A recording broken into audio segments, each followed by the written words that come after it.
सबसे बड़े धार्मिक आध्यात्मिक समागम प्रयागराज महाकुंभ के सफल आयोजन के लिए उत्तर प्रदेश के यशस्वी मुख्यमंत्री योगी आदित्यनाथ जी का कोटि कोटि अभिनंदन करती हूँ। I have witnessed everything is perfectly all right there.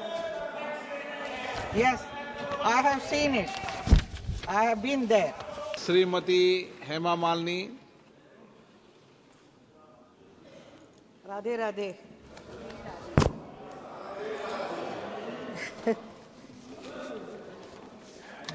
To 2005-06 के बजट पर सदन में चर्चा हो रही है। इस विषय में मुझे भी भाग लेने का अवसर मिला है, इसके लिए आपका मैं बहुत बहुत धन्यवाद प्रकट करती हूँ। सबसे पहले मैं कहना चाहूँगी, दिल्ली में जो हुई है जीत, इसके लिए मैं हमारे पार्टी भारतीय जनता पार्टी के सभी नेताओं और कार्यकर्ताओं सभी को बहुत बहुत शुभकामनाएं, बधाई देती हूँ। मैं महोदय, वित्त मंत्री निर्मला सीतारामन जी मोदी जी के सरकार में नारी शक्ति का प्रतीक तो है, साथ ही ग्लोबल लेवल पर भी आज वो भारत की नारी शक्ति का गौरव के साथ रिप्रेजेंट कर रही हैं। एक महिला सांसद के नाते मुझे उन पर बहुत ही गर्व है। निर्मला जी का ये लगातार 8वां बजट है, जो एक रिकॉर्ड है। उनके इस असाधारण उपलब्धियों के लिए मैं उन्हें बहुत बहुत बधाई देती हूँ। भारत आज दुनिया का सबसे तेज गति से विकसित हो रहा देश है। प्रधानमंत्री श्री नरेंद्र मोदी जी के मार्गदर्शन में वित्त मंत्री निर्मला जी ने जिस प्रकार इस संकट काल में कठिन परिस्थितियों में देश की अर्थव्यवस्था को टॉप पर लेकर आई हैं, उसके लिए मैं उन्हें बहुत बहुत बधाई देती हूं। और उन्हें इतना ही कहना चाहूंगी कि जलाने वाले जलाते ही हैं चिराग आखिर, ये क्या कहाँ की हवा तेज है जमाने की। अध्यक्ष महोदय, महाकुंभ के विषय में कुछ बोलना चाहूंगी।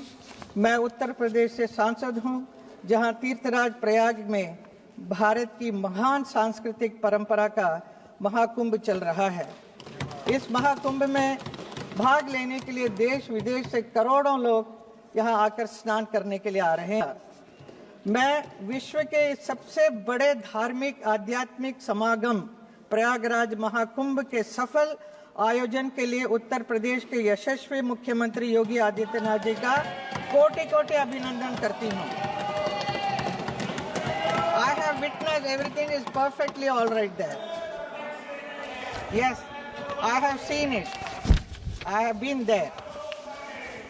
अध्यक्ष महोदय, सरकार के तीसरे कार्यकाल में 3 गुना तेज गति से काम हो रहा है। सौभाग्य से मथुरा के सांसद के रूप में मेरा भी ये तीसरा कार्यकाल है और मथुरा में भी 3 गुना तेज गति से जो काम हो रहा है, उसके लिए मैं मोदी जी और योगी जी को बहुत बहुत धन्यवाद करती हूँ, जो मुझे हर समय और योगी जी को बहुत बहुत धन्यवाद करती हूँ, जो मुझे हर समय सहयोग मिलता रहता है। आभार व्यक्त करती हूँ। अध्यक्ष महोदय, मोदी जी की सरकार में आज देश बड़े निर्णयों और नीतियों को असाधारण गति से लागू होते देख रहा है। इन निर्णयों में गरीब, वंचित, मध्यम वर्ग, युवा, महिलाओं, किसानों को सर्वोच्च प्राथमिकता मिली है। बजट पर अब तक हमारी पार्टी के कई माननीय सांसदों ने इधर बात की है, अपने विचार रखे हैं।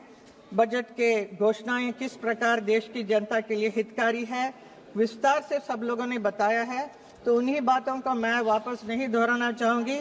मैं उन सबका समर्थन करती हूं। बजट के कुछ फ्यू पॉइंट्स है जिसमें मैं कहना चाहूंगी। अध्यक्ष जी, वित्त मंत्री जी ने इस बात पर जोर दिया है कि भारत की इकोनॉमी में महिलाओं की भागीदारी बढ़े।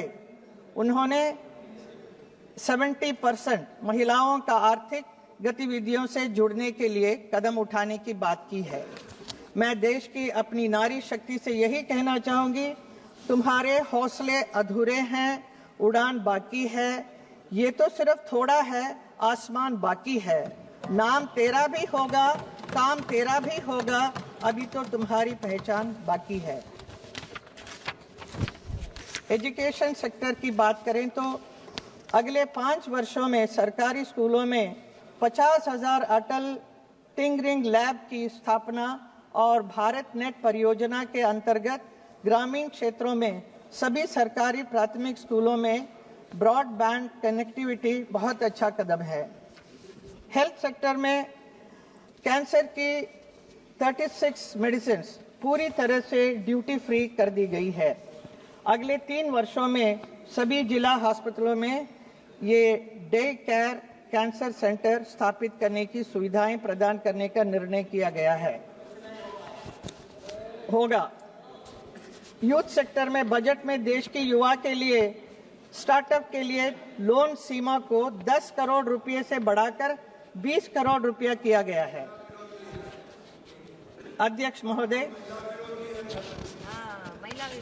टैक्स विषय में इस बजट में एक हिस्टोरिकल और पॉपुलर घोषणा की गई है, जिससे पूरे देश के मिडिल क्लास और सैलरी क्लास के बीच खुशी की लहर दौड़ रही है। इनकम टैक्स में अब तक के इतिहास की सबसे बड़ी छूट की घोषणा की गई है।